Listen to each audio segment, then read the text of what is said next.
Oke, assalamualaikum warahmatullahi wabarakatuh. Pada video kali ini saya akan membahas tentang Indonesia pada masa demokrasi liberal. Indonesia pada masa demokrasi liberal berlangsung selama 9 tahun, yaitu 1950 sampai dengan 1959. Pada materi ini saya berharapkan mampu memberikan atau menganalisis perkembangan kehidupan politik dan ekonomi bangsa Indonesia pada masa awal kemerdekaan sampai masa demokrasi liberal. Kemudian, dari materi ini diharapkan siswa mampu mengolah informasi tentang perkembangan kehidupan sosial dan budaya bangsa Indonesia pada masa demokrasi liberal dan mampu menuliskan perkembangan kehidupan sosial dan budaya bangsa Indonesia pada masa demokrasi liberal. Nah, materi demokrasi liberal yaitu tentang pengertian demokrasi liberal, ciri-ciri kabinet politik dan ekonomi. Demokrasi liberal adalah sistem politik yang menganut kebebasan individu. Nah, ciri-ciri demokrasi liberal itu sendiri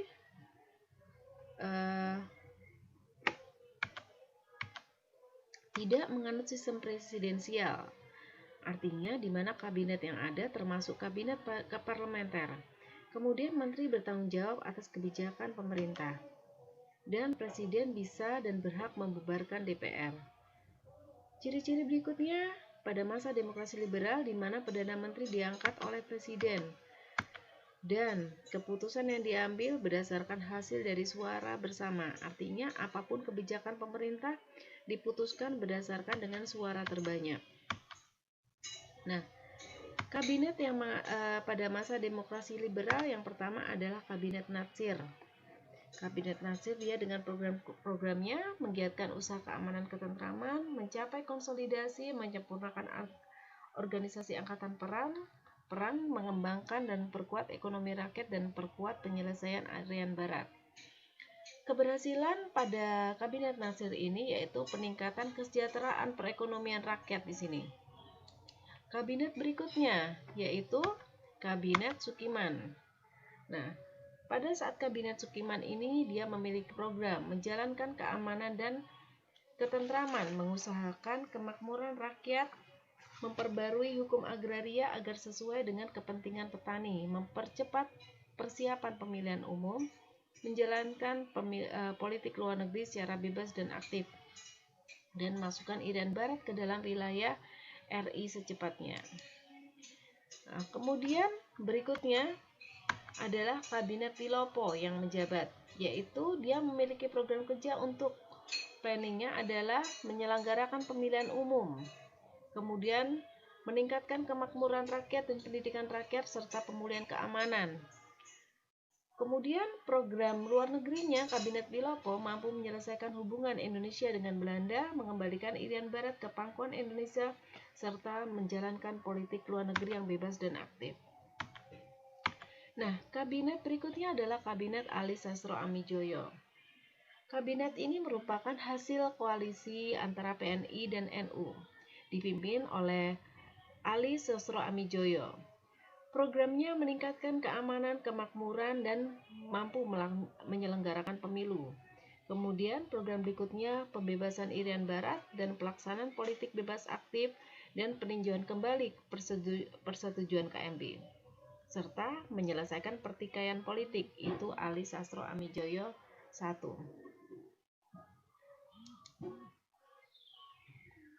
Oke. Pada Kabinet Ali Sastro Amijoyo 1, di sini prestasi yang dia raih beliau raih adalah menyelenggarakan KAA, Konferensi Asia Afrika. Namun penyebab jatuhnya Kabinet Ali adalah ketika masalah pergantian Kepala Staf Angkatan Darat. Nah, kemudian kabinet berikutnya adalah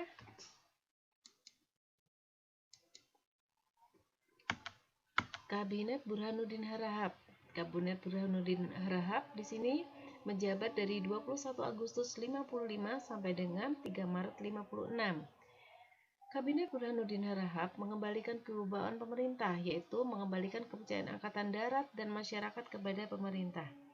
Melaksanakan pemilihan umum menurut rencana yang sudah ditetapkan, masalah desentralisasi, inflasi, dan pemberantasan korupsi, kemudian memperjuangkan pengembalian Irian Barat.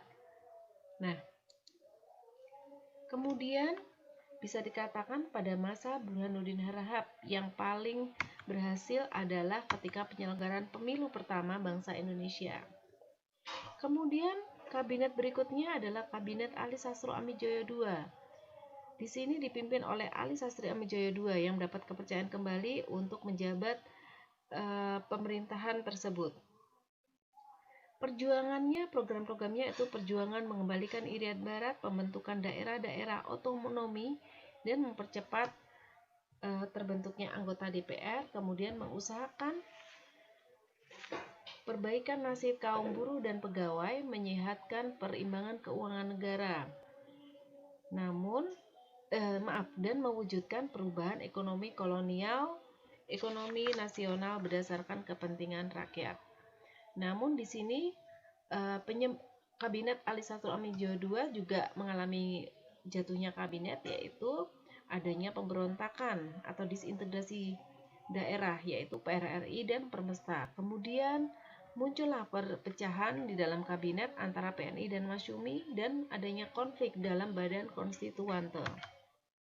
Nah, kemudian kabinet yang terakhir adalah Kabinet Juanda yang menjabat di tahun 1957 sampai dengan 1959. Nah, kabinet ini programnya yang terkenal yaitu adanya Pancakarya yang disebut juga sebagai Kabinet Karya, yaitu di mana programnya yaitu membentuk Dewan Nasional, normalisasi keadaan Republik Indonesia, melancarkan pelaksanaan pembatalan KMB, perjuangan pengembalian Irian Barat, Irian Jaya, menggiatkan mempercepat proses pembangunan. Pada masa demokrasi liberal bisa dikatakan yang cukup terasa sekali karena mampu mengadakan pemilihan umum pertama yaitu di tahun 1955.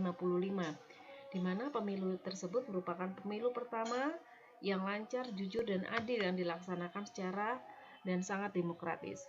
Nah, pemilu ini dilakukan untuk memilih anggota DPR dan memilih anggota Dewan Konstituante. Kemudian perekonomian pada masa demokrasi liberal. Karena Indonesia mengalami karena Indonesia mengalami berbagai macam inflasi, saat itu banyak berbagai kebijakan moneter diterapkan. Salah satunya yaitu kebijakan Gunting Safrudin. Kebijakan moneter ini diusulkan oleh Safrudin Prawira Negara, Menteri Keuangan pada masa Kabinet Hatta II. Nah, pada kebijakan itu adanya ide untuk mengembalikan jumlah uang yang beredar, menyeimbangkan jumlah uang yang beredar sehingga tidak akan terjadi inflasi nantinya.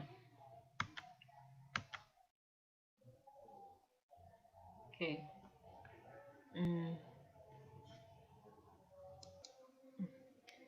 Dari kebijakan Gunting Safrudin di sini, programnya yaitu dengan memotong uang yang bernilai 250 ke atas memiliki nilainya jadi setengahnya. Jadi fungsinya adalah Gunting Safrudin ini adalah pemotongan nilai uang di sini.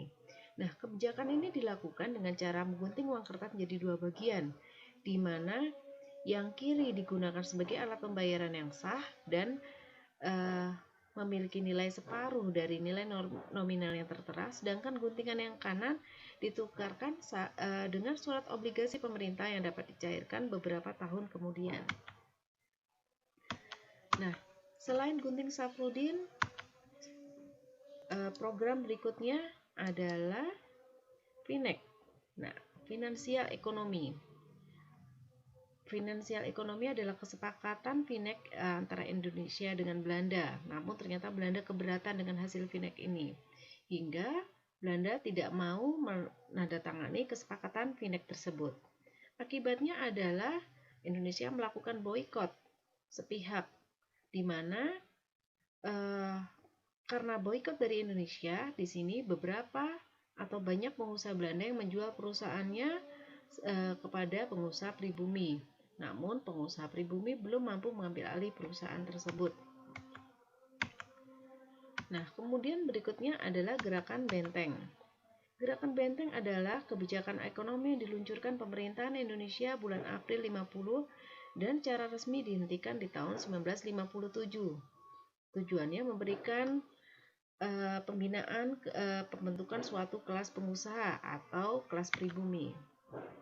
Kemudian nasionalisasi The Javasche Bank. Di sini merupakan salah satu bentuk perlawanan ekonomi Indonesia untuk merebut kembali kedaulatan ekonomi nasional,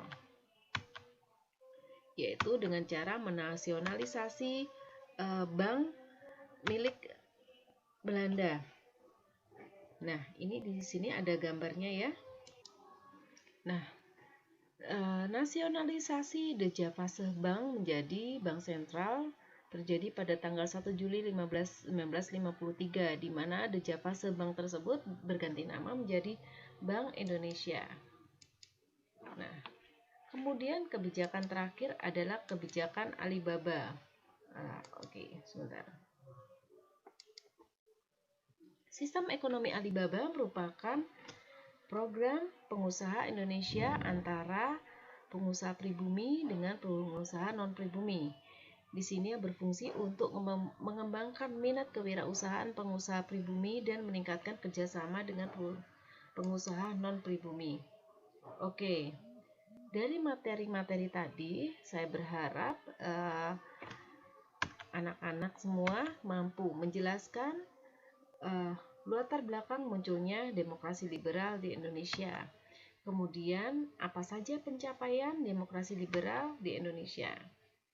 Baik, perkenalkan, saya Ratna Wulandari sebagai guru mata pelajaran sejarah Indonesia SMA Dharma Wanita Surabaya. Terima kasih sudah menyaksikan video ini.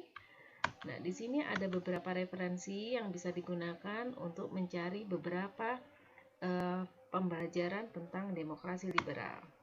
Saya akhiri. Wassalamualaikum warahmatullahi wabarakatuh.